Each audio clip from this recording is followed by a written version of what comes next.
Good morning everyone, this is our first morning in Darwin. Could say that there's been better starts to a holiday. Here we are at the YHA on Mitchell Street. I roll in at about 1:30, having caught the shuttle. Flight's landing in pretty late, and the guy which you would have seen earlier was just passed out. Then he started snoring and pretty much kept the snoring up most of the night, so that was not ideal. There was a brief moment of respite, and then he decided at 4 AM to start playing some trap music. So then I told him, turn off that music at this ungodly hour of the morning. And then he did, and he's still up there, and he's snoring his life away again. So yeah, rough start. Then I went to have a shower, and I picked the worst shower possible. Has like zero water flow.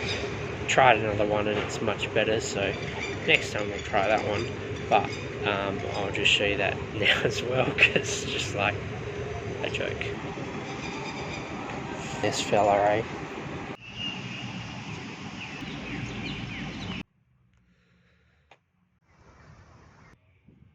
So Darwin, a bit of an interesting history. Here we are at the cenotaph, actually one of the very few cenotaphs to have been under attack, some bombing and some machine gun fire. So Darwin in the early 1900s was a place which didn't have a lot of settlement at that point. There was some settlement from Asian backgrounds, some Caucasians obviously, and the Larrakia people, the indigenous Aboriginal people. There was not a whole bunch going on, but they realised that it was of strategic importance in 1937 after there had been aggression shown towards Singapore. At that point in 1937, the defence spending started a little bit of a boom in the Darwin economy. With that brought a bunch of people chasing work, and that greatly increased the numbers in Darwin at the time, up until the point of 1941 in December, when they realised that we need to get all of these civilians out of here. So then it remained only as military. Despite this, there was some kind of sentiment that it won't happen to us, we'll be okay. But on February 1942, there was a massive attack on the Darwin harbour. In fact, more bombs were dropped here than they were at Pearl Harbor, which we all know about. At the time, there was, while a reasonable land and sea force, there was not enough air support to really effectively defend against such an attack. And so luckily there were some American planes just happened to be in the area, had cancelled a previous flight due to weather, but there was a mad panic, and the bombing was really devastating here in Darwin.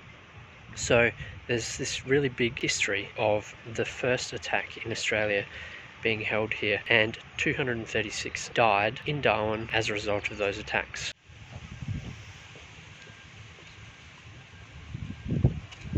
After the war in 1946, that decree by the Prime Minister to not have civilians up here was then cancelled, and so gradually they started building up their numbers again, people returning home, people going there as a destination that they wanted to go to, a new kind of frontier.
Darwin impressions. Big small town is the kind of vibe I'm getting in every sense of the word. I think I might have got a little bit sunburnt today. Didn't bring my sunscreen and been walking around all day. Anyway, going to the Royal Flying Doctors Museum thing, so we'll see that and then head back to the accommodation for a little R&R before going to the markets.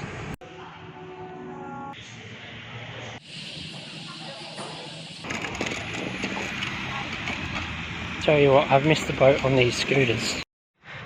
So here we are, some more walking. Feels like almost everything I've done today has been walking. But anyway, just before we managed to get our room swapped, so we're not with snoring Trap at 4 AM in the morning guy, and so hopefully it'll be a bit better of a time.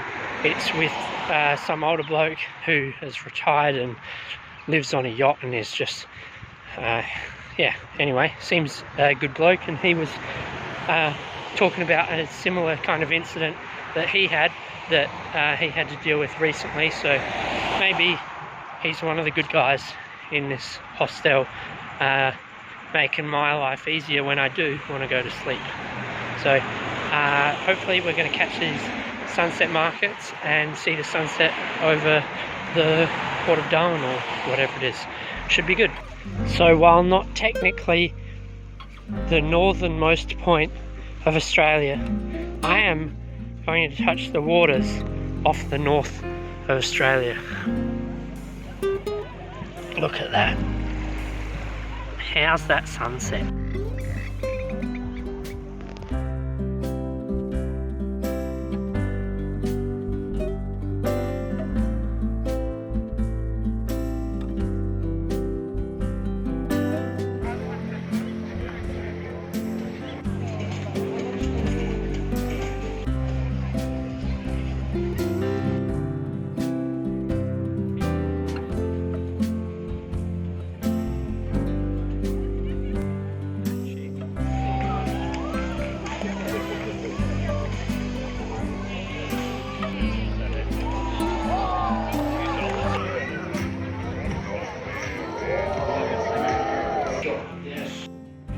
Right, as you can see, got a bit of a new trim going. We've just visited Michael's barbershop, or at least I assume it's Michael's barbershop, given the sign that I will show you right now. Perhaps not the most politically correct thing, but yeah, he did a good job, nice and quick, and shows what you can do with a one-man operation. So, on to golf, but I've lost me sunnies, so I'm going to try and find them at the casino, because I think I left them in a stall on the little hook. Anyway, it is what it is. Opening hole, water trap. Already lost 3 balls. Letting these guys go in front, and bloody hell, there's some bad golf going on here. It's along the ground, but it is in. And I will take that. Only this is my ball position. How does Rick Shields do it? Those legends over there, they've just shouted me a drink. They were like, thanks for your patience. I've caught up to them after letting another group of 4 who were clearly better than all of us through. So yeah, anyways, cheers to them. And here we've got a bit of a tiger line over the trees. Let's face it, we'll just try and hit the ball and hope it goes not in the creek on the right hand side. Right, so we're headed to the 6th tee. We just have got our best score, just missed out on a par, so got a bogey on a par 4, so try and push that into some more successes. Just don't overhit the ball. Long and scary though. The pin is just basically right over the top there, so we'll see how we go.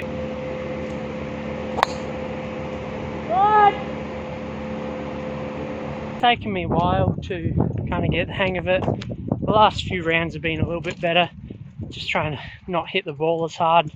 You haven't seen really any of that on the recorded shots, but there have been some okay shots. The last one I actually picked too big of a club and just smacked it well past over that way. Anyway, So here we have it. We are about to finish up our 9 holes, and it's been a good golf experience, and I reckon I've got sunburnt. I did put sunscreen on, but it was a few hours ago and there's a bit of bite. Pretty tough lie though, so we'll just give it a hack and hope. Oh, that was a good shot.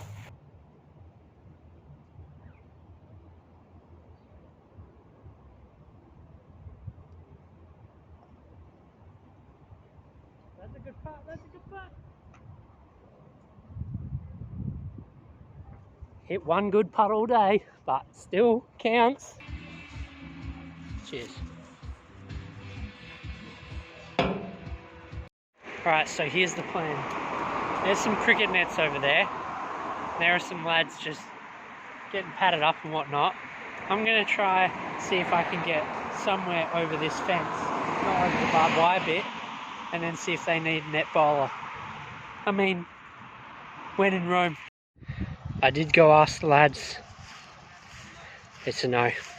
Bit of a like, what the fuck are you talking about?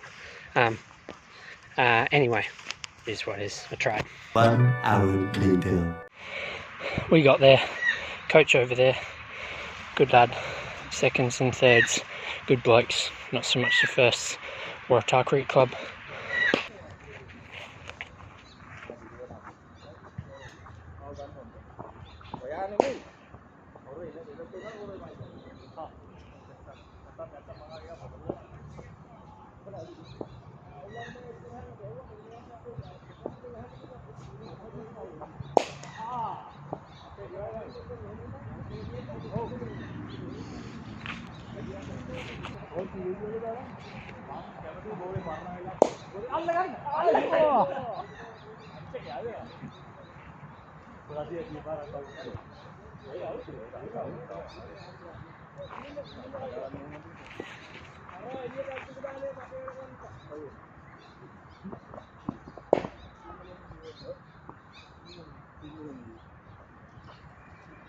Alrighty, a bit of a fitness session in the off season. Bit wayward early on, a bit of lakeside bowling, you know, the usual for me, and then found my groove a little bit more. Was having it going in a fair bit reverse, so struggling to control that initially, and then eventually found my line and then bowled alright from there. So thanks to the Waratah Cricket Club boys who let me just tag in, randomly rocking up to their training session. So good stuff. Aside from the feeling of maybe you'll get stabbed coming here, it looks pretty good. This brownie ended up taking over an hour to arrive. At least it's being comped. Hopefully it's good, given that weight.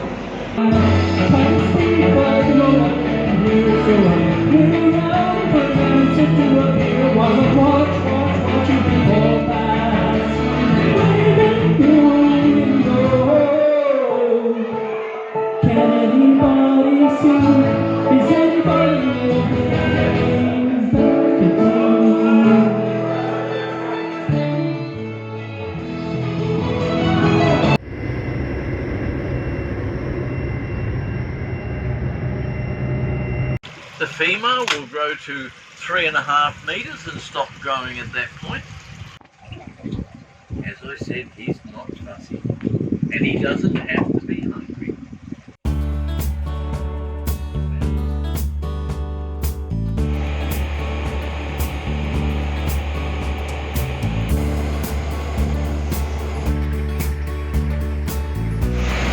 Lotus Field combo. What's a jamboree? Untap my 2 lands, play hidden strings.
Number 3, you could never agency. There's no way.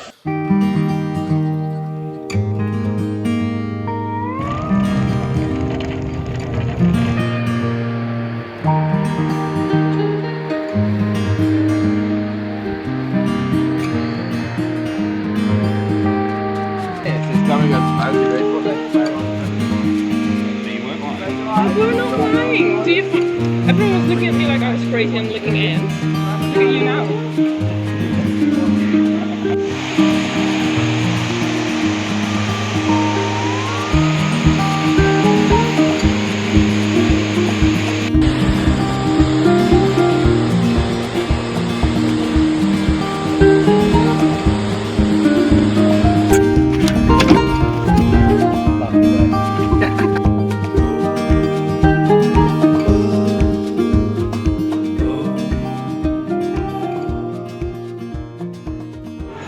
These guys, absolute legends, who've been on the camp trip with me, now having a chill out.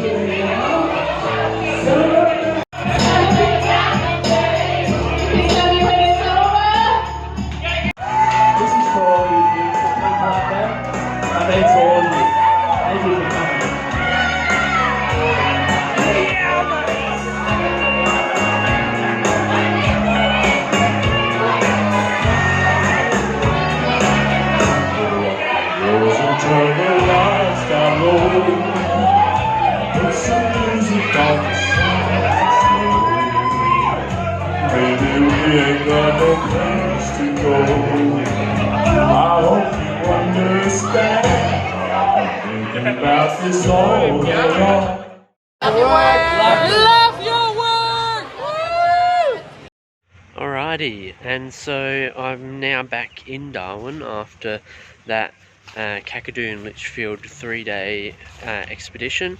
It was an expedition through territory expeditions, and we had the driver Matt, who was a pretty good bloke, and he took us around. His job must be so tiring.